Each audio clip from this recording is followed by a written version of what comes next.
नमस्कार, मी Poonam. News uncut मध्ये आपलं स्वागत. या बातमीपत्रात आपण आढावा घेणार आहोत टॉप 10 घडामोडींचा. राज्याच्या मंत्रिमंडळातून वगळल्यानंतर सुरुवातीला नाराज असल्याचं कारण सांगणारे दीपक केसरकर यांनी आता मात्र त्यांची नाराजी बोलून दाखवली आहे. अनेक लोकांनी मला मंत्रिपद मिळू नये म्हणून प्रयत्न केला, त्यांची मला कीव वाटते असं दीपक केसरकर म्हणालेत. मला जी संधी द्यायची ती साईबाबा देतीलच.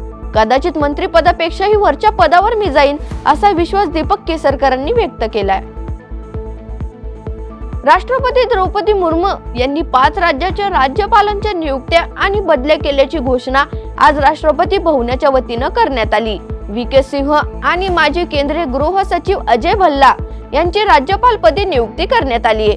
ओडिशाचे राज्यपाल रघुवर दास यांचा राजीनामा राष्ट्रपती द्रौपदी मुर्मू यांनी स्वीकारलाय. सत्ताधारी राष्ट्रीय लोकशाही आघाडीची बैठक दिल्लीत होणार आहे. दिवंगत पंतप्रधान अटल बिहारी वाजपेयी यांची जयंती दिनी होणाऱ्या या बैठकीमध्ये एनडीएच्या प्रमुख नेत्यांची उपस्थित राहणार असून आंबेडकर अवमान प्रकरणावरून तापलेल्या वातावरणात एनडीएची एकजुटता दर्शविण्याचा हा प्रयत्न मानला जातोय.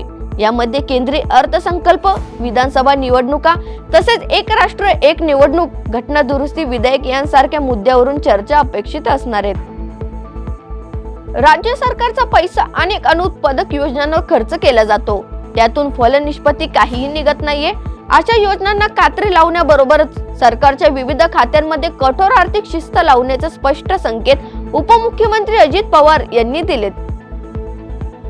राज्यभरात सौर ऊर्जेचा वापर करणारे सौर ग्राम तयार करण्यात येत आहेत. त्यामुळे शेतकऱ्यांना दिवसा वीज उपलब्ध होणार असून भविष्यात या हरित ऊर्जेच्या माध्यमातून महाराष्ट्रातील शेतकरी दुसरा हरित क्रांती घडवतील असा विश्वास मुख्यमंत्री देवेंद्र फडणवीस यांनी व्यक्त केलाय. सह्याद्री अतिथीगृह येथे मुख्यमंत्री सौर कृषी वाहिनी प्रकल्प 2 अंतर्गत वाशिम जिल्ह्यातील उंबरठा आणि धाराशिव जिल्ह्यातील नारगवाडी येथे प्रकल्पाचे लोकार्पण मुख्यमंत्र्यांच्या हस्ते दूरदर्शन प्रणालीद्वारे करण्यात आले. राजकीय वर्तुळात अशुभ मानला जाणारा रामटेक हा अलिशान बंगला अखेर पर्यावरण मंत्री पंकजा मुंडे यांना मिळालाय. हा बंगला आधी महसूल मंत्री चंद्रशेखर बावनकुळे यांना देण्यात आला होता, मात्र बावनकुळे यांनी तो बदलून घेतल्यामुळे पंकजा मुंडे यांच्या वाट्याला हा बंगला आला असून या बंगल्याच्या कथित अशुभ इतिहास पाहता त्यांच्या समर्थकांमध्ये चिंता व्यक्त होतीये. नाताळच्या सुट्ट्या, नवीन वर्ष तसेच लग्न सराईमुळे तुळजाभवानी मंदिरात भाविकांची गर्दी होतीये.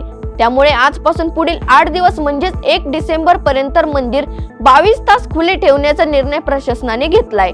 25 डिसेंबर ते 1 जानेवारी या कालावधीत मंदिर पहाटे 1 वाजता चरण तीर्थ पूजा होऊन भाविकांसाठी खुलं करण्यात येणार आहे. पुण्यातील अपघातांचं सत्र सुरूच असताना वाघोलीत झालेल्या भीषण अपघातानंतर आता पुणे सोलापूर महामार्गावर पुण्याच्या दिशेने जाणाऱ्या लक्झरी बस आणि ट्रकचा भीषण अपघात झालाय. या अपघातात एक व्यक्तीचा मृत्यू झाला असून 15 ते 20 जण जखमी झाल्याची माहिती समोर आली आहे. हा अपघात पहाटे 4 वाजण्याच्या सुमारास दौंड तालुक्यातील खडकी जवळ विसावा हॉटेल जवळ झालाय.